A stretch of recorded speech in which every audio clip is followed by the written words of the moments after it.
Assalomu alaykum, hurmatli foydalanuvchilar. Bugun Telegramni masofadan egallab olishni ikkinchi bosqichini ko'rsataman. Buni hamma tushunishi uchun sodda qilib davom etamiz. Bunda session hijacking deb nomlanadi bu hujum turi, ya'ni sessiyani o'g'irlash. Bunda ikki bosqichli yoqqan bilasizmi, SMSmi hech qanaqa foyda bermaydi agar bu fayllar o'g'irlansa.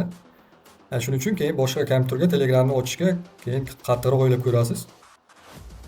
Bu papka o'sha raqamli kalitingiz o'g'irlanadi. Bu papka T-Data deb nomlanadi. Mana Telegramda birinchi o'zim ochib ko'raman, ishlayapti, to'g'rimi?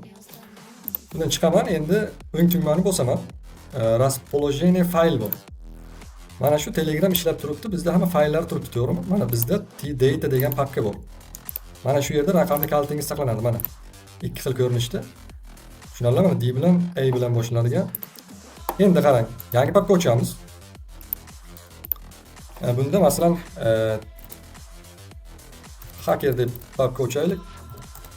Papka ochildi. Pustoy papka. Endi qarang. Birinchi bitta narsani sizlar ko'rsatay, o'sha bu video soxta yoki nimadir o'yin emas. Mana Telegramda o'zini exe faylda mana. Ctrl o'zini ishga tushirsam, mana Telegramim ochilyapti. O'zini Ctrl S qilib Ctrl V qilsam, mana ishga tushiraman. Mana Telegram ochildi, lekin o'sha raqam so'rayapti, to'g'rimi? Endi mana T-Data kalitlari chiqdi. Buni o'chiramiz endi, qarang. O'chirdim. Endi T-Datani nusxalaymiz bu papkaga. Pustoy papkaga. Propustit so'raydi, ammo papkani ololmaydi, ya'ni Telegram ishlab turibdi. Tushunarli, hozir pustoy papkaga Telegramni birinchi o'zini nusxaladim, ishlamadi, to'g'rimi? Mana hozir endi qarab turasiz. Buni hali bosqichlarga bo'lyapman. Hamma tushunishi uchun, hammani ogohlikka chaqirish uchun. Mana shunaqa videolarni kimdir qilishi kerak. Harakat qilyapman. Like bosib, videoni hammaga tarqatasizlar degan umiddaman. Demak, mana T-Data o'tdi. Ya'ni bu boshqa kompyuter deb hisoblaymiz. Ya'ni chunki Telegramni o'zini o'tkazdim, ishlamadi, to'g'rimi? Mana T-Data o'tdi. Endi Telegramni ham nusxalab o'tkazaman. Qarab turing.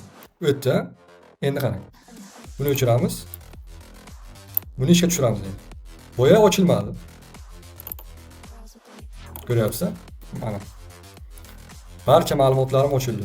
Mana yangi nima bo'lgani uchun yangi qayta nima skachat qilib oldi ikonlarini. Tushunarli? Mana bu Telegram ishlaydi. Mana kanalim o'zim, tushunarli? Demak, ehtiyot bo'lasizlar.